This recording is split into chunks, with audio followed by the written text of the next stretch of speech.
Okay, so welcome to the third episode of Mother's Foresight. So basically, we're going to be talking about the Joy Luck Club, which is by Amy Tan. And so the Joy Luck Club explores the relationships between mothers and daughters, bridging the gap between Chinese American identity and the lingering effects of cultural heritage and trauma.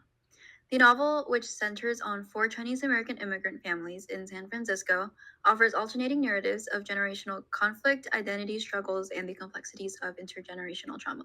The first point that we're going to be talking about is just expectations. So the Joy Luck Club captures Chinese tradition and American culture. This tension is a defining feature of the characters' experiences, especially the daughters who find themselves caught between their mother's traditional, like Chinese expectations and their own desires to assimilate into the greater culture of American society. The mothers who are immigrants often see themselves as bearers of cultural continuity, insisting on preserving the Chinese customs, values, and social roles, despite the challenges that they face in a foreign land. So, these immigrant mothers often struggle with the difference between the values of their homeland and the freedoms that they have in the United States. For example, the idea of filia piety, which emphasizes the respect and obedience towards one's parents, clashes with the American ideals of individualism and self determination.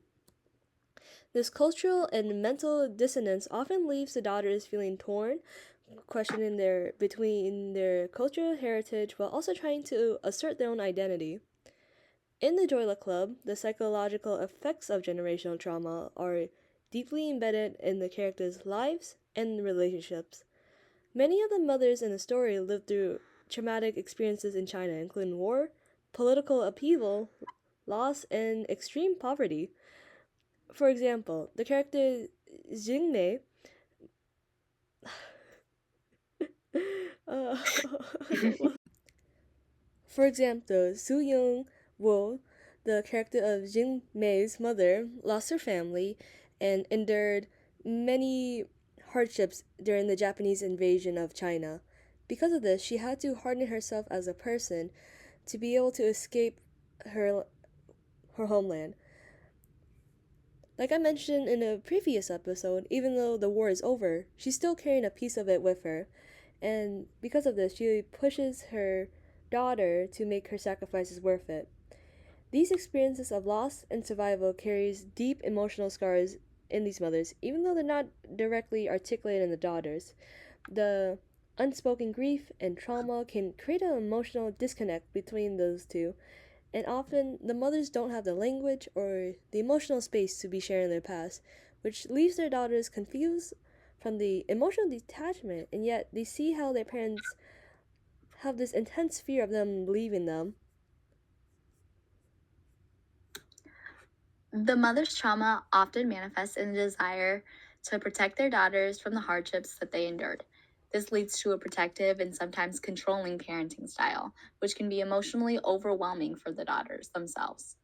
The mothers may push their daughters towards academic success or personal excellence as a way of vicariously compensating for their own past suffering and missed opportunities. In this way, trauma is transmitted in the form of high expectations, which can increase anxiety, pressure, and resentment from the daughters.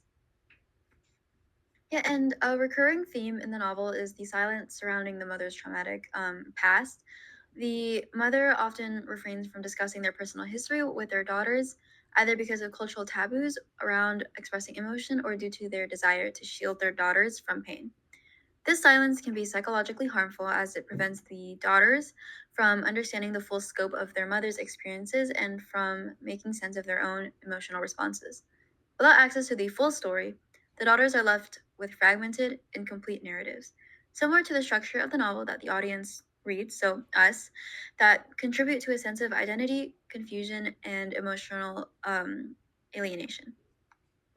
The daughters in the Joy Luck Club may never fully escape the legacy of their mother's trauma, but by acknowledging it, they can start to build their own identities. In some cases, the act of understanding their mother's past suffering allows the daughters to find peace with their own lives and take ownership of their futures. The novel ends on a note of hope, suggesting that while generational trauma may never be fully erased, it can be acknowledged, understood, and processed, allowing for healing across generations. And so now we're going to head on to the conclusion. So, The Joy Luck Club is an intricate portrayal of the complexities of Asian Americans' identity and the psychological effects of generational trauma. So, yeah, through the lens of the Asian American experience, it highlights the cultural and emotional challenges that arise from immigration, the cultural dislocation, and the psychological burdens of past trauma.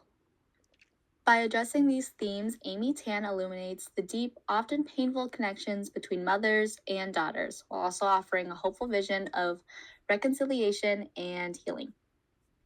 Yeah, so one last final question we have to our audience. These novels give a much more realistic and nuanced view of the Asian American experiences as opposed to the typical ones we see portrayed in media. What do you guys think we could do to make these kind of authentic portrayals more common? Alright, this is Mother's Foresight, heading out.